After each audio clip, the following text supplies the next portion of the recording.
And I realized that it was just one single course in one semester. And I was like, oh, just one. So I had to do the entire interior design just to do furniture design. But when I started, I realized I saw why it was important. It was really important.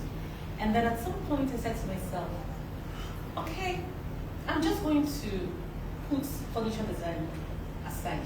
Interior design is everything. This is the main thing. This is the real deal. But you know what? I'm back to building systems. So what I'm saying is it allows you to explore. It allows you to grow because it's a multidisciplinary. So you can pick and choose which area you want to specialize in. It doesn't limit or restrict you. It expands your thinking. And you find yourself fitting into wherever works for you. So it is growth. It allows you to grow consistently. So one of the clearest signs of design maturity is the shifts from object to systems. You're not just designing one object, you're designing a system. A student designs a chair. A professional designs a process. A beginner focuses on the form, but a mature designer focuses on materials, workflow, users, maintenance, and scalability. So everyone understands what I'm talking about. So today, this is the level where I am. Today, my work is no longer about making individual pieces. It is about building factories, designing workflows, and establishing quality systems. That childhood instinct that I had for order, it did not disappear. It's still there. But what happened over time was that it evolved. And that is what time travel is about. So I've come from that little girl who enjoyed organizing her own individual spaces to now designing or approaching, becoming that person. I say becoming because it's a journey and we're in the process, designing systems, workflows, spaces, and structures. So design time travel is a conscious movement between the past, the present, and the future. And what does archaeology do? It helps us to understand where our instincts come from. So that's how we are able to marry it. And then architecture helps us to decide what structure those instincts will need again. So I want us to look into, because I was told that we should project forward from now to December 2026, the end of this year. So let me leave you with a question. Imagine it's December 31st, 2026, and you are reviewing your strongest work of the year. If your childhood self were to see it, would you recognize yourself in that work? Would you recognize yourself? So I want you to answer the question, what instinct did you preserve from your DNA? What weakness did you refine? And what system did you build? Because design at its highest level is not just about creativity. And like I said, it's about continuity. It's a journey. Thank you. Thank you so much. So much has been said, so much to say. So, does anyone have any questions? Before I start talking, I talk a lot. You don't answer that question. Ask the question. My question is, when you were in uni and those times where it was really tough and hard, I'm curious to know what was your drive, like what kept you going, like beyond the passion, because I know the passion would have been tested, like what kept you going?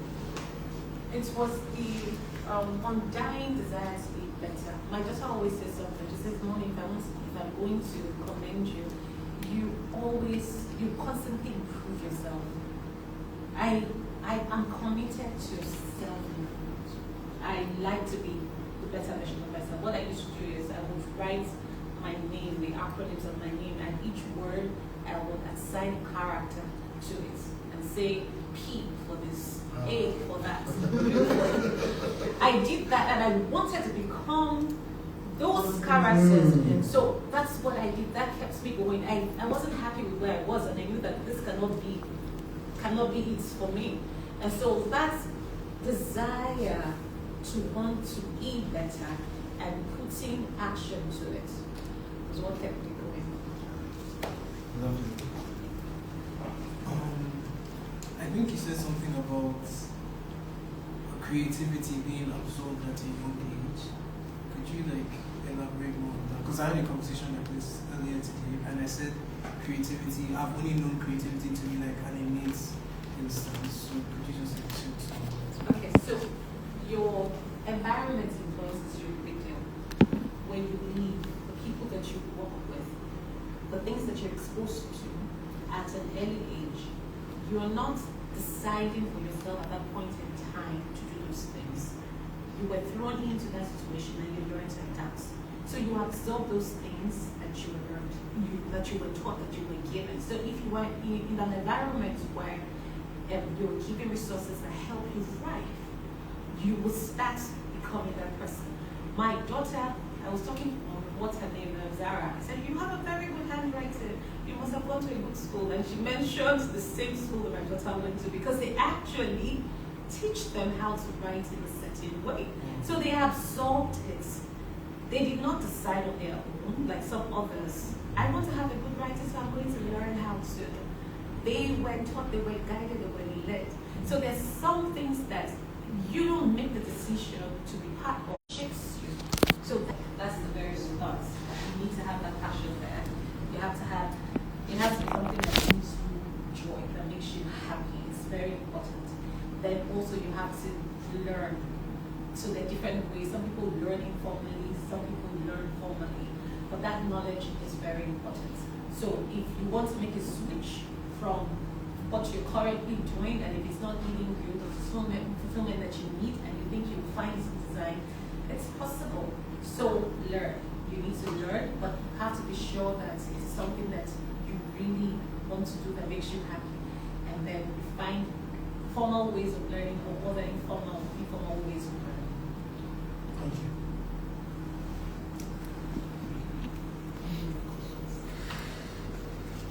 I can't remember the exact statement. Somebody designs objects, mature designer designs systems or something like that. Yes. Yes, you know, of course you know that one hits me. And I was like, yes! Screaming the yes. Yeah. And I mean, I feel like it's just so important for us, and I think I said this earlier, as designers to understand our place, that our gifts is given naturally for us to build, to design systems that would actually change people's health, their livelihood, wellness, economy, and all of that. I feel like as designers, especially here in Nigeria and Africa, for the very longest time, we were just seen as people that were having fun and we were doing cute things. But one of my current life goals is to allow designers to understand the strength that they have through the work that they do. So when you said that, I was just like, yes. I mean, you're designing the space. If you think about the vision of where the people that are using the space, how they experience it, the way when they come out of it, the way their mind is thinking back to what they just experienced, how they feel like coming back, how they behave when they're in the space, then you realize that you're actually crafting people's experiences. They're crafting their lives, and our life is experiences like building up on each other. It's not just design. Like, I don't want to say, oh, it's just design. No, it's not just design. You're actually deciding how people's families are going to be, how people's love languages are going to be encouraged, how people are going to smile or be joyful or not be joyful, or people are going to sit down straight because of the way you design something. Influence their lives, their decisions. In so many ways. Yeah. So look at how airports, embassy is designed. Fear. They design it to make you feel afraid when you go there. Just like, even if you're not afraid, you're jolly when you go there. As you enter, like, hey, the way everything is glass, that they used to separate, it was designed like that. And then the more we start to understand that we actually play a huge role in shaping culture, in shaping economies, in shaping systems, the better it is for all of us. And like I said, it's my life goal. That was the number one. The second thing you said, I want to. Yeah, I don't remember. I will remember. But thank you. I mean, yeah, that was really amazing.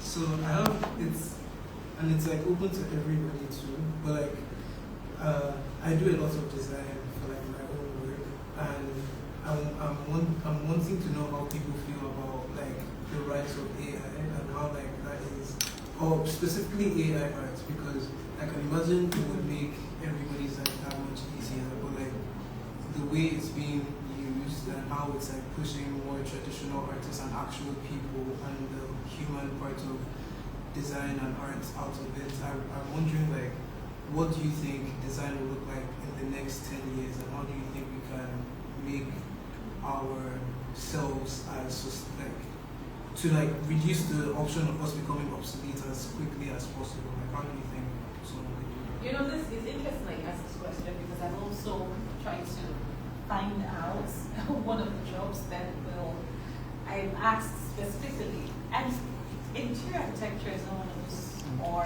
design is not one of those jobs that will be obsolete.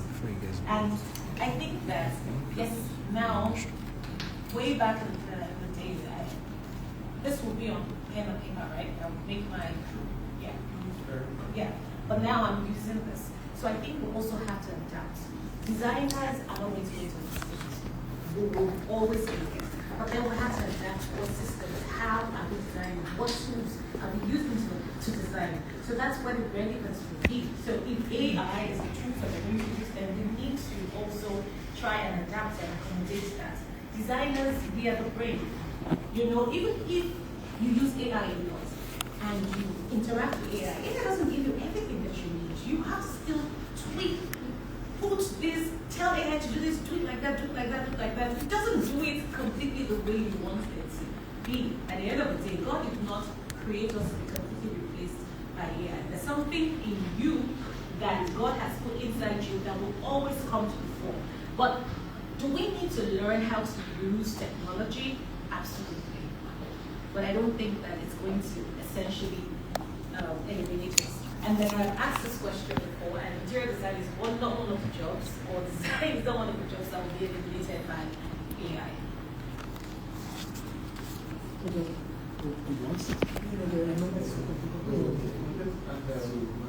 Okay, one to just like what she said, we have to adapt, or fear that whether AI is going to pick or interior design is not one of the jobs. I think we shouldn't approach it from the perspective of fear that something is going to pick. What we should rather do is to see how we can inculcate it into our processes. Something like that. Sorry. So I just wanted to add that, because I had this conversation with someone a few days back, and one thing that we discussed was that is with AI, it will actually challenge us designers to return back to our original role. Like we have become so attached to tools, to Revit, to rendering. I'm sorry, I'm just but I'm vexed with the amount of things we have to learn, that we fall in love with doing all those walls to walls, and we forget the original thing that we came to do. So AI is challenging us to return back to think ahead beyond the tools, to, like you mentioned before, to systems, to the role of implementing, to actually thinking, to be creative. Okay, I have this thing up here. How can I think about ROIs? How can I think about you begin to think more than just, oh, I'm just placing a chair here. And it's Because 17 before, hours. we would spend 90% of the time figuring out how to get this done. Yeah, they now brought in parametrics, they brought in the rhino, it was, so the big guys in the industry of food that knew how to code. You know, at some point, instead of telling us, was an architect, but he said to us how to learn Python. And on top the same, on top the same 4 years that we had passed, I'm not even seeing the other master. So I think AI is here to make us ask ourselves a real question. Who exactly is a designer? What is their role? What exactly is the point of what you're designing? Are you going to keep on designing square boxes because the client asks for it? Are you going to keep on, having your chairs in that particular way because, or are you going to think beyond that? So until a designer can begin to create value intentionally, it will be replaced by AI, unfortunately. Thank you.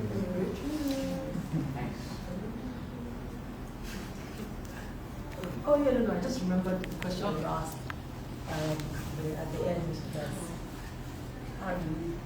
Like if we're doing something today, Yeah. that was the question. But I actually wanted someone else to answer the question. But I think it's a very, very thought-provoking question. I actually Past the yes. past today and what will become. No, Question asked at the end. But you designed this Yeah. The 3 questions that I asked. Like if you can see yourself, your baby self. Yes, in your current design.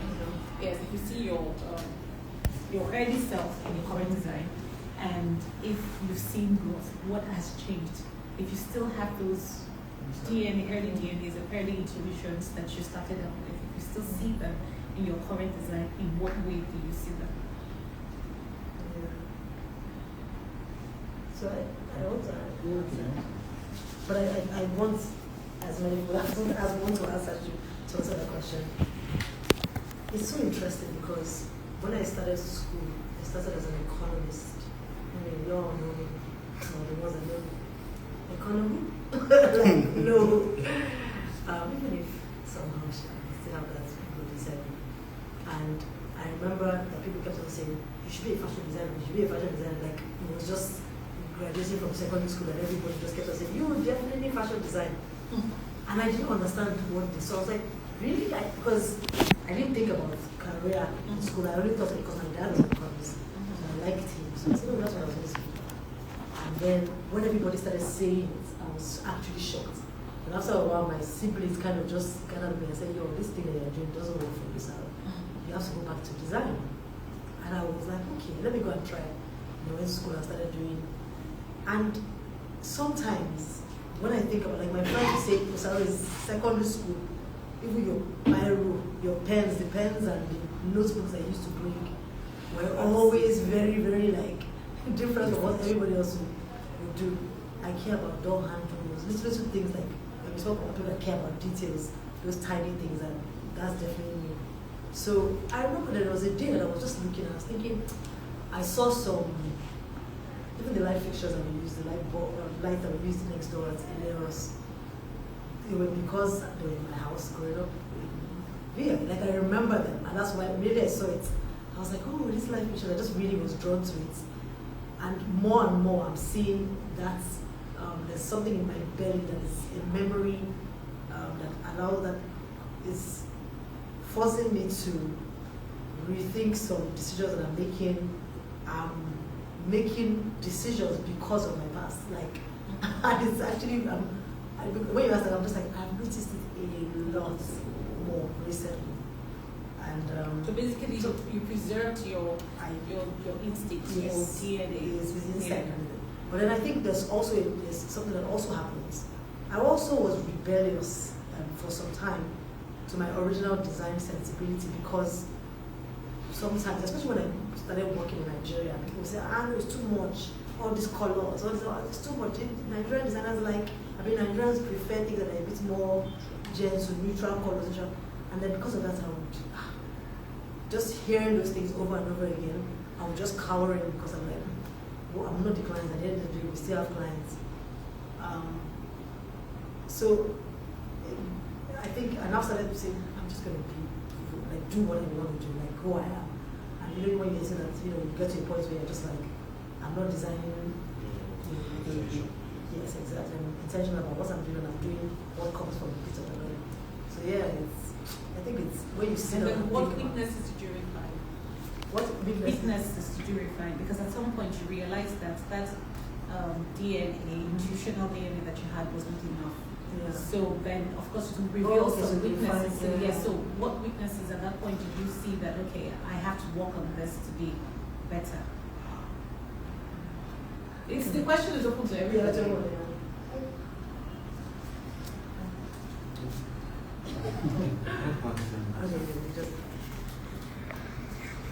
Okay, so what weaknesses? I think it's just going to get to the point where you realize that, of course, you have that childish memory or that nostalgic feeling about a particular design or a product, and then you just by experience want to have it done, or you want to relive those moments. But even going forward, I think one of the weaknesses that you probably would want to refine is the knowledge gap. Because as a child, you probably, like I said, for me, I didn't know that this was actually interior design. So already that's a lapse on my own part, because I don't have like the actual knowledge to really put it into work. So I think one of the lapse, or rather the weakness, would be that knowledge gap. So it now causes me to just go in search of the knowledge, like to really get to see how do I interpret this, like I say, intangible into making it a tangible fixture or product, or how do I make it a reality from what I already have in me as a DNA, like you said. So that knowledge is what I feel like I've been a weakness. I can relate to that totally. Because I got to the point where I was just stuck. You understand? Passion wasn't enough. There was everything, there was equipment, there were materials, but I didn't know what to do. But it's a journey, like I said. So when I look back to those times, I'm like, wow, I've truly grown. So design for me is about growth as well. It's about on a journey. So sometimes just be compassionate to yourself, knowing that where you are today is not where you're going to be tomorrow. And then the last question is, what system did you build? I'm sure not everybody may be able to answer this question, but it should be an aspiration that we're going to build systems. If you're going to grow, you can't just keep designing an object. It has to metamorphose into doing something bigger, building something bigger. So that's what I'm going to leave you with. As we leave here today, what system are you going to build? And know something, it has to solve a problem. Mm-hmm. It has to be functional, and it has to be relevant. That's it. So much to say. So much has been said. I also want to answer what Ms. Paul asked. And in a very interesting way. I know the first part of what she has asked relates to how you can see your original self and what you design right now. And for me, that's just interesting, because the fact that I still design is an expression of my original self. So for me, right from when I was very little, design was, I don't know how to say, it just became a very convenient comfort food, sort of. I wanted to be an artist for some reason, and I was not drawing well until I discovered that some people draw straight lines. And it became so convenient for me. It's so funny because I say that, and it became so strong, because even when I look back, I'm able to look at yearbooks from primary school, secondary school, even when I was going into the university, it was just architecture or nothing. It was so bad that when I was writing JAM, I didn't realize that they could not give me architecture. So when my dad was like, what if they did not give you architecture? What are you going to study? Is the fact that I followed through on that childhood dream, even to this day, is just for me a testament that I am still very much in tune with who I am. And then, obviously, design is a journey, and like every journey, there's an evolution. And for me, I would say a weakness that I have really seen myself evolve out of is indecision. So as a designer, you have to at some point say, this is what I want. So maybe my generally empathetic personality is like, oh, you've already painted this thing white, just leave it. Let's not stress it, you know. But at some, if you wanted it to be blue and it is white, it's not what you want. So why should we just leave it because the person has done it? Because at the end of the day, I found out that whenever I did stuff like that, I will just live with the thoughts that, but I wanted it to be green, but I wanted it to be green. So I have now taken it upon myself to like look at this behavior and say, no, push for what you want. Yeah, I'm able to call these people and say, yes, I know you have tried, but it's not my fault that I did white when I said green. I didn't say do anything. So that's an active part. For me, I can't say just paint it. I will say paint it this color. Put this exactly 1 foot away from the window. So when you don't do that, there is now something to hold you back. We have an agreement, and this is how it should be. So I'm no longer going to say, oh, you've just done it, just leave it.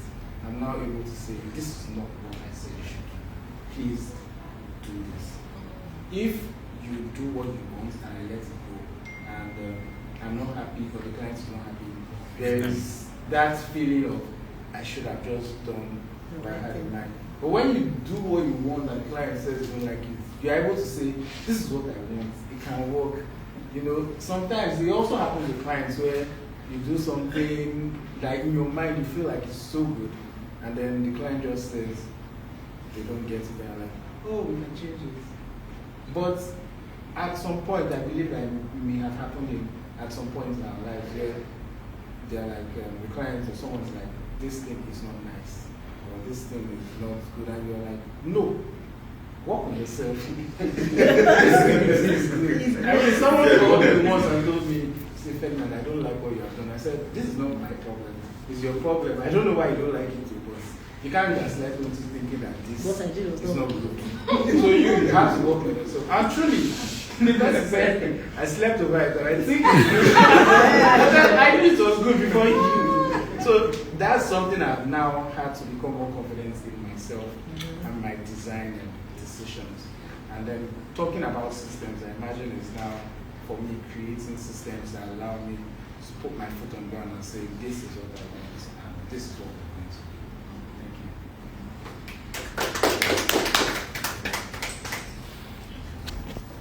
So, with what you just said, I just wanted to put this also in mind, or just wanted to say, I mean, we're talking about systems, and it's an ever-growing process, like it's evolving. Even spaces designed today, we just realize that the design is okay or still exists because it's a growing system. People will want something different with time, or things will hear and all of those things. So as designers, I don't know, for me, I found that after a while, after designing something, I become dissatisfied with this, and I feel like, oh, this could have happened in this way. And it doesn't really take so long for me, and I'm wondering, just a question, if it's the same cross-board. I mean, we're designing systems, and at the point it looks like, oh, this is great. But through time, just like we're saying, it just looks like, okay, this could be better. It's not like it's bad, but it almost looks like you already have something already, almost immediately that would have fit in properly.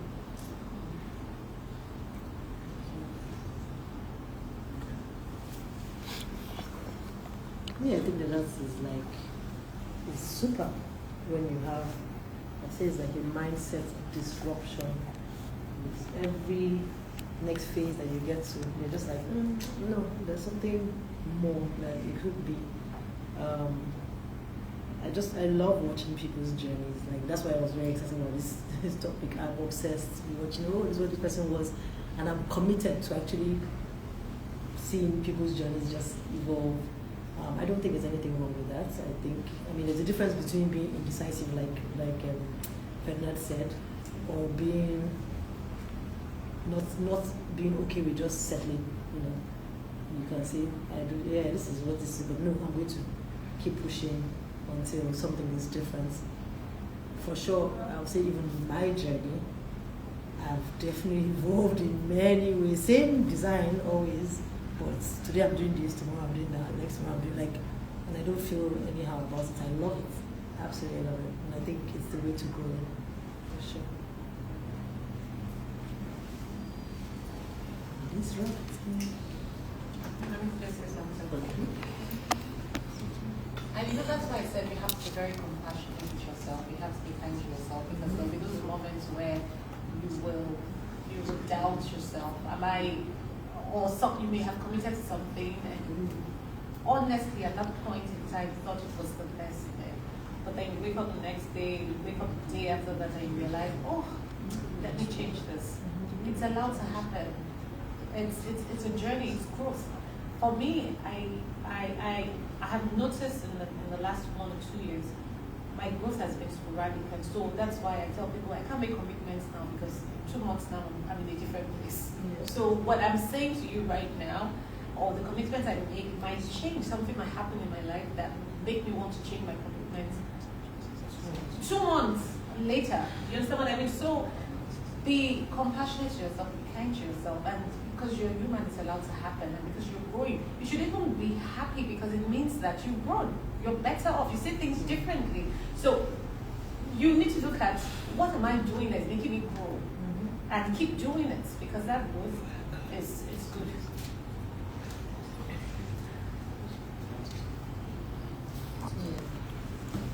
Sorry. So that my P asked about the systems that we put in place. So it was. Do you guys remember how we used to talk about Instagram interior design? Yeah. So I just started seeing that everybody was doing the same thing, and it was just making me tired. I'm like, why? You just open the global internet and everybody is doing the exact same thing. So those systems, the systems that I personally started putting in place was breaking out of my usual cycles so that I could see other things that I naturally would not be exposed to. And if I'm being honest, even here, Design House, where we are, it was literally a system that was put in place for selfish reasons so that fabulous, amazing people like you guys will come around and I could continue to learn and grow from us. And then also just, continuous learning. I mean, I probably would be the nerdiest nerd till I die. Like, I'm going to consistently just be checking what's happening, learning things, and the conversation about AI. Me and AI are besties forever. I'm not continue learning because I think we owe it to ourselves to be conscious about being a better version of the person that we were yesterday. Yeah. So, and like-minded people. I don't play. Like when I find people that think that's smarter than me, I'll be drawn to. So if you just see me calling you, gisting with you, just know that I've seen brain that I'm interested in and I want to learn from. So, and I think we should try not to get comfortable or complacent, especially if you're good. You just have to find ways to be better, to learn from others, for sure. Yeah.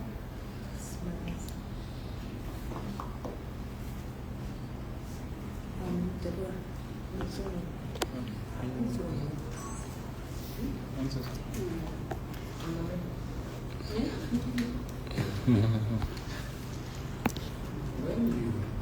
When you mentioned Design House while you were talking, it kind of made me realize that again, design is also being able to create, that's on the internal side, an atmosphere for people to connect. When you're creating an atmosphere for people to connect, it might not necessarily be creating a physical space. It might be creating a platform just like this, and then people are able to connect because they have similar interests, likewise thought processes. And design, it just hits me that Design House was literally a brief that you had pitched to Adeso High, and then somehow, unconventionally, that brief is what we are living in right now. Because I know at the time that Adeso joined us, we hadn't started anything upstairs. We just said, okay, we have a space, Design House. But then the foundation of what Design House has now become, or is becoming, is as a result of series of reviews, discussions and meetings which design dialogue probably came out of. So again, it just cemented a new point of view in my head, that design sometimes doesn't have to be physical. It can be not spiritual. Spiritual, It yeah. can be spiritual, but like in Social too. yeah, creating the avenue for like minds to interact. So on that end, I'll say Adeso has been a great designer. Yeah. And she said, I'm ready. Yeah, you will say you're not, but Yeah. the truth is that there's a Yes. little bit of design in all of us. That's why I really love that we are here talking about the time travel. I really love the angles with which speakers have addressed this topic. It's like every 3 seconds, I'm like,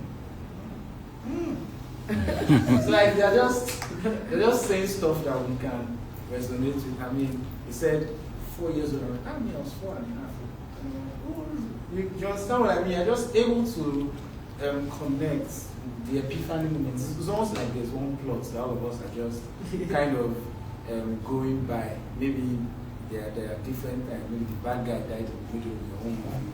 In the other person's story, the bad guy died at the beginning.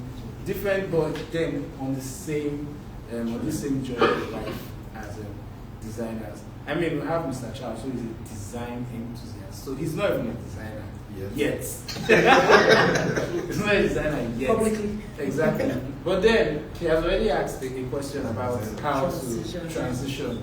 So I imagine that for him, his time travel journey will have his epiphany at this sort of gathering, which is still the same plot, just a different time. And like they say, whenever you wake up, Hello, everyone. Okay.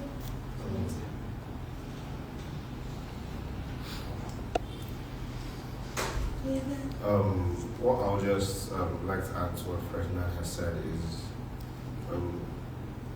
I started by saying that design is problem solving, like answering, finding solutions to questions, and then today I came empty. Like I just knew I was coming for Design House, but I hadn't like gone through the topic, or I came like blank. I'm expecting or anything and everything, and now I'm going with a lot of questions that I need to figure out, and this is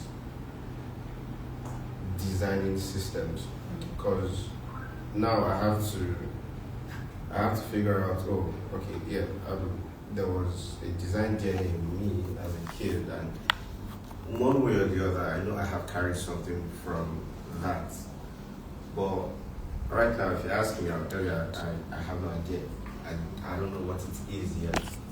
So I have to figure that out. And then there's a number of other questions that have just popped up in my head from the discussion that we've had. Another one is related to what Joseph said, and it's, he's created something, he feels it's good now, and then a short time after he's like, no, it's not good enough. He wants to reiterate, he wants to mix it up and do something better. And then if it was good at some point, if it had utility at some point, has it actually outgrown the utility, or you just want it to evolve, or you just want it to grow?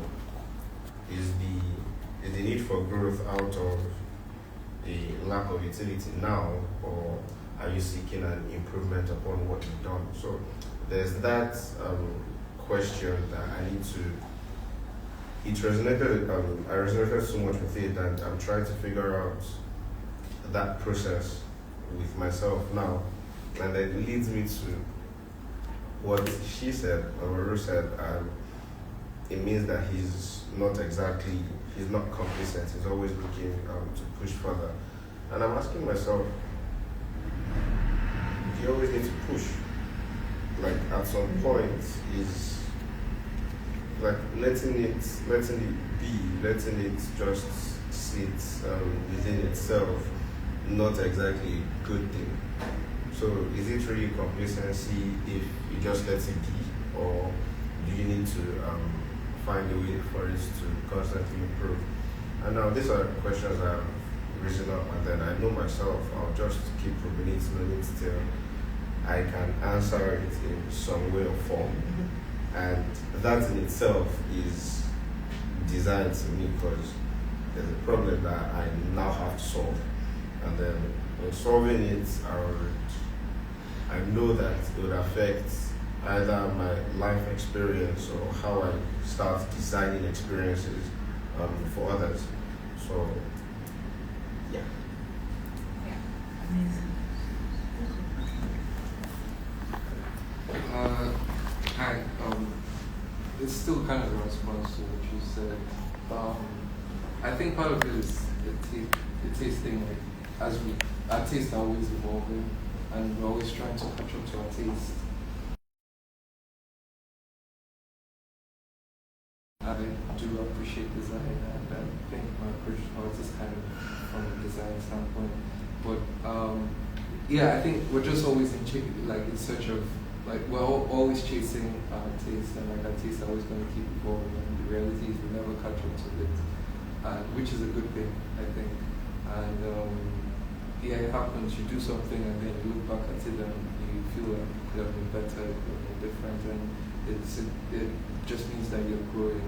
But at the same time too, I think, say for instance, like I watched a documentary of Miles Davis, and he's a musician, and he evolved so much, and he even made a comment that he doesn't listen to his old stuff. So like, meanwhile, people still study his things, and like I also saw a documentary of this musician Slasco, and he kept evolving musically, but then the problem he had was that he didn't like preserve his old stuff. So like he got to a point where like a lot of hip hop artists were sampling his music, but then it wasn't benefiting of that.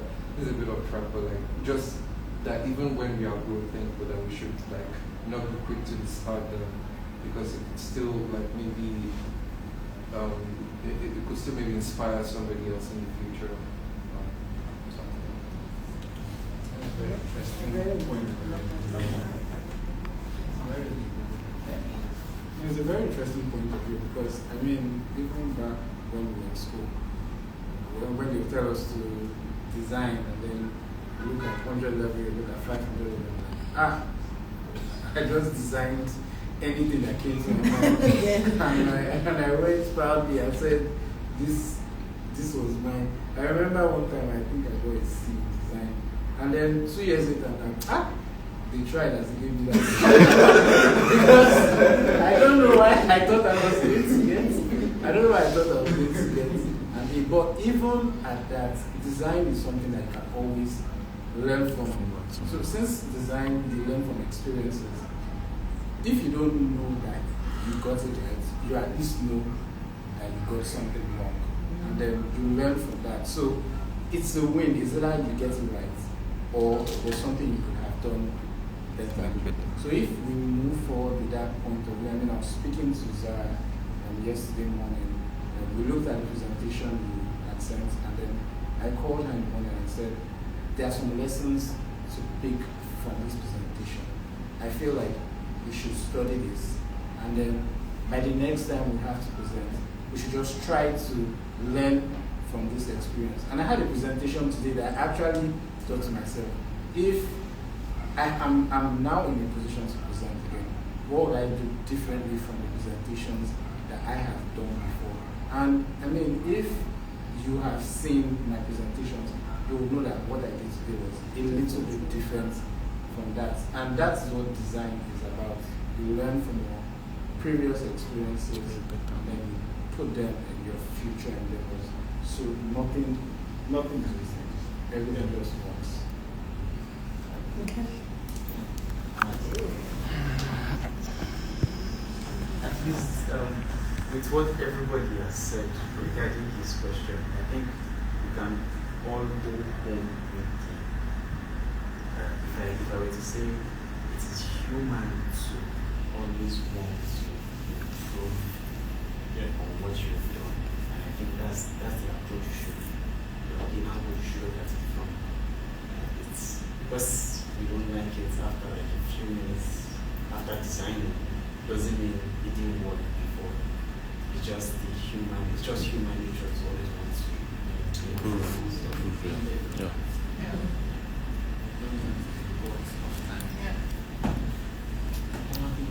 No, I totally agree. Everyone has said it. What he said was going back to the things that you've done, and I can relate to that. I also remember me building certain things.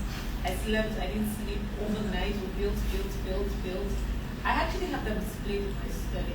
And I looked at them and I was like, we design our systems. We don't do, like using cardboards and paper boards. But truly, I want to go back and look at what I did.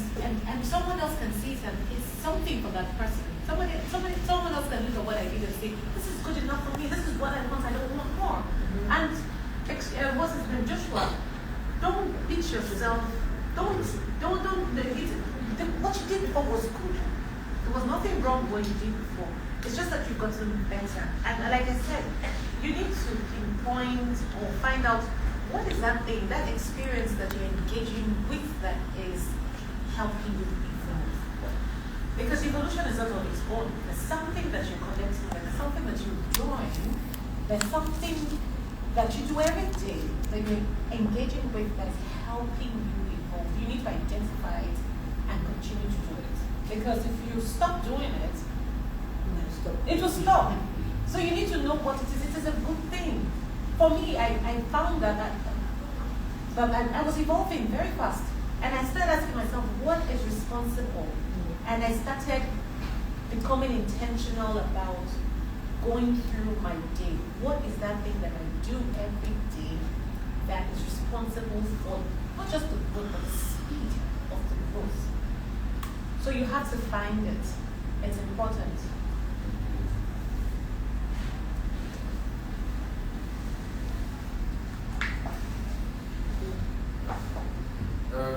I don't know. I like how the conversation has gone. I mean, every time we gather here to discuss, I come here with a plan on how I imagine things to go. And then 5 minutes in, I'm like, it's not going to go like this. And then somehow we just find a way to go around. I know when I came in, I was like, 7 or nothing. And now I'm looking at my time like, it's past 7.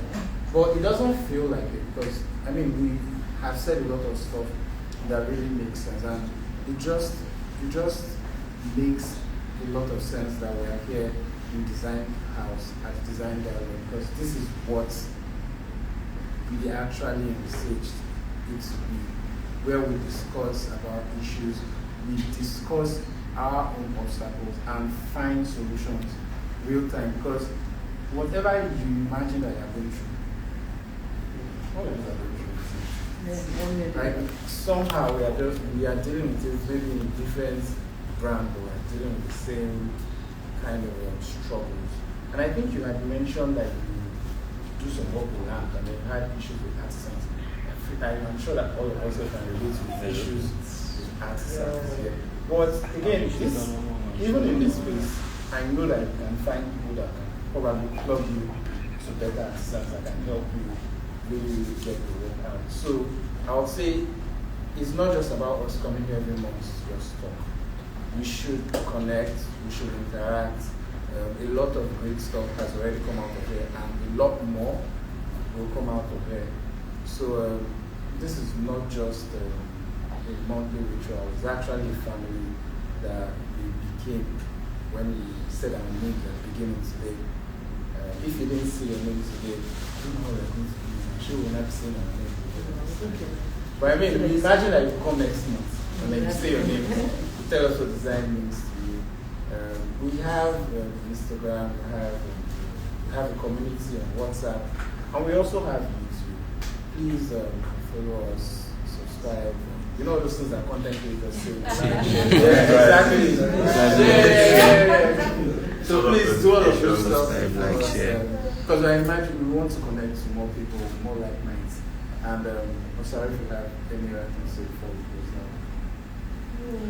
I mean, collaboration is one of the reasons why this space exists. So please ask the next person what are you doing?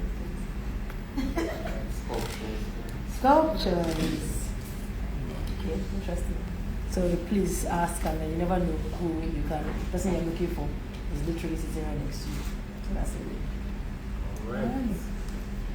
So with this, I'll say thank you. Thank you all. Thank you so much. Thank you so much. Thank you.